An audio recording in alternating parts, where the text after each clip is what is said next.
Hey yo. Okay, so in my videos recently I've been talking a lot about different surfboards. I want to continue that trend and discuss surfboard and paddleboard bags.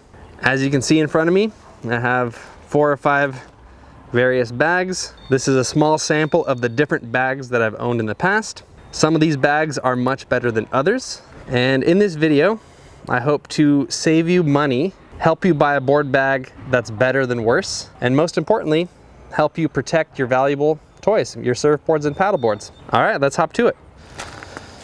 Okay, so the format that I want to take is I just want to go through board bag by board bag and tell you, here's some features I like about it, and here's some that don't. Don't waste your money on this bag, buy this bag. So the very first bag that I acquired in this lot was this bag by Connelly. It was like 150 bucks. And one thing I thought I would like about the bag is that it had a zipper that went all around the outside of the bag. This right here is Kylie's Surf Tech. I very quickly discovered that I actually hate this feature simply because the zipper on this bag becomes the weakest link. So within a few weeks of purchasing this bag, the zipper was already broken.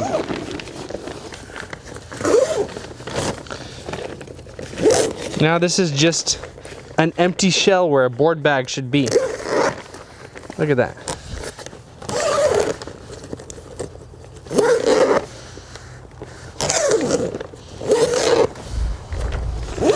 And so now, you know, it's just kind of a half-assed cover. It doesn't really do its job. The other thing I'm not stoked about is that it's relatively thin. Even if the zipper were fully functioning, this is not a bag that I would take while traveling. You know, I'm not even talking about going on a plane with this thing, but even throwing it in my van, there's not a whole lot of padding here, and so the board can easily get dinged or damaged. So, you know, basically for storing your board in the garage, something like this would work, but still it's 150 bucks. It's not cheap by any means, you know, for something that broke almost instantly. Next, I acquired this Tahoe sup bag, and the story's not much better. So one thing I do like about this bag, which also kind of is a pain in the butt, is that the board bag forces you to load the boards in through one end. So on the one hand, that's annoying. On the other hand, there's less things in this bag to break. So, you know, you kind of got to weigh that, what's more important to you. Again, this bag was over 100 bucks. It ripped almost instantly, and you can see right here that it's just, there's almost no padding. This is like packing peanuts. The handle ripped. Not a bag that I would travel with. One thing that I do like about both these bags is they have the tarp on one side, so when you put your board on the ground, you don't have to worry about it getting too mucky. Those board bags I would not recommend. Last year I bought my Performance Sup, and this is All Wave by Fanatic, and it came with this bag made by Only at Midnight. Now I'm actually really satisfied with this board bag because, number one, the padding is very thick, so it actually protects the board that's in there. Additionally, it has all kinds of cool features like pocket for your fins. It also comes, or came with, this insert. So should you decide to put 2 paddle boards in here, you have that option. So in effect, excuse me, in effect, this board bag could double up as 2, you know, you could put 2 boards in here, so that means that it's kind of like half the price of each of those. The other thing they did right is they made a zipper that's very durable, so it's less likely to break. And they took the tarp bottom to a whole new level. This is like next level stuff here. It's like, you know, like industrial truck tarp. I don't really know what it is. Unfortunately, when I looked up this company recently, I found out that Only at Midnight is no longer in business. As of February 2017, they went under. So if you ever find one of these bags on Craigslist, get it, but you can't buy a new one. The same is true of the actual surfboard bags. Those behind me were paddleboard bags, obviously because they're bigger. These are surfboard bags. So we have a slim fit bag by Creature. Slim fit implies exactly what it sounds like. You know, it's a smaller bag that's not as bulky. I don't recommend slim fits because, again, they're going to compromise on padding. And if your board is prone to being damaged, as fiberglass boards are, I just don't see any reason to put them in a thinly padded bag. Again, here you can see that this Creature has the tarp on one side. It's kind of more closely resemblant of the first two bags that I discussed. It's not a terrible bag, but it doesn't do the main role, which is to keep your board safe. I'm going to say that over and over again because, I mean, it basically all comes down to that. If you spend thousands of dollars buying toys, you don't want those toys to be damaged. So, you know, keep them safe. The other thing that's a little bit annoying about this is it has these Velcro pieces that are meant to collapse the bag.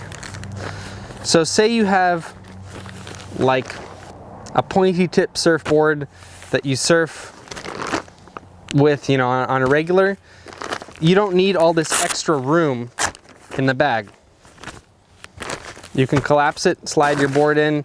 Maybe you're somebody that always takes their fins off before they slide their board in the bag, which is something I recommend. But you can collapse it, right? Unfortunately, this Velcro will snag on carpet and fabric. So when you're carrying your board through your house or through the airport, the Velcro snags on the carpet. You start yanking your board in various ways. Your board goes flying into like a chair or a wall, thus dinging your board because, again, there's not enough padding in this bag. So,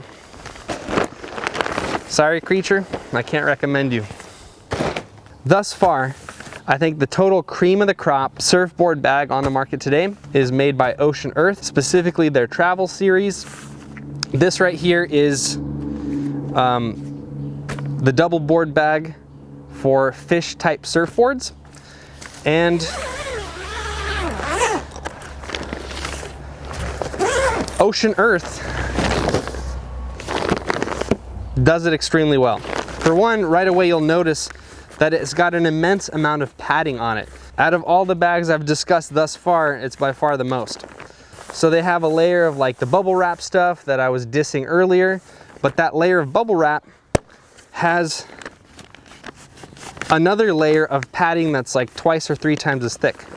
So that's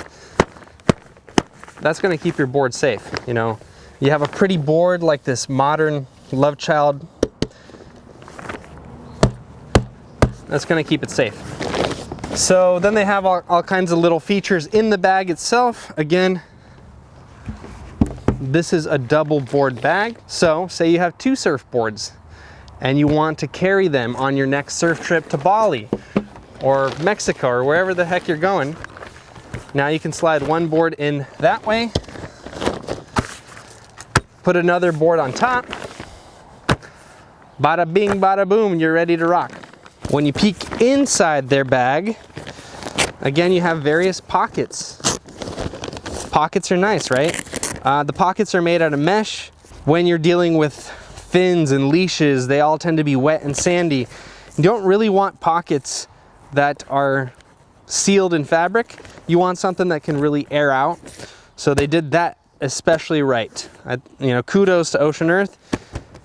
You know what's up. Okay, remember those stupid Velcro things that I mentioned on the previous bag? Well, check out what they did here.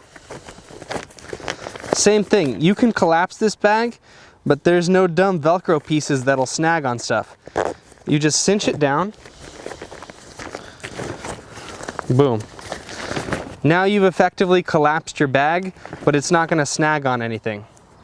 I mean, I suppose that could snag on something, but you could just tuck it away and then it's not an issue. Another thing that they do that I love is they write a big fat fragile everywhere. Top load only. You know, it's a nice reminder for TSA or baggage handlers at the airport that maybe you shouldn't throw this bag. You know, if we look at the other end, same thing here. Lots of padding. The edges of the board bag have an immense amount of padding in them. These are the edges that you're effectively going to be setting your board on wherever you go, whether that be in a car, in an airplane, in your house. So the edges of your board bag, whichever one you choose, you want to ensure that they're very thick and very padded. The zipper on this board bag, super duper beefy. Also the beefiest of the lot. And another thing I love is that they give you options. You have a nice comfortable neoprene handle so you can carry your board. You have an area where you could put a shoulder strap. It gets tucked away in this little pocket so you can affix the shoulder strap. You know, now you're styling. You can carry it with even more ease. So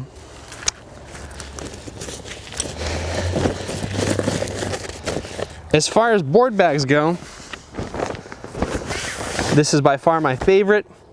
It's like the performance sports car of the surfboard bag world. And the crazy thing about it is it's not that much more expensive.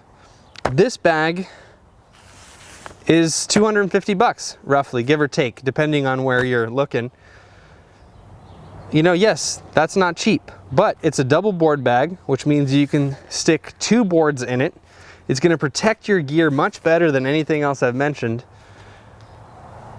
And it's competing with board bags that are 150 bucks and they don't do half as much. So in the long run, this is a much better investment in my opinion. It sort of reminds me of the saying, buy nice or buy twice. Because when you start stacking 150 bucks, 120 bucks, you know, another 100 bucks, now you're over the initial price of a good board bag, but you're still worlds away from the quality. So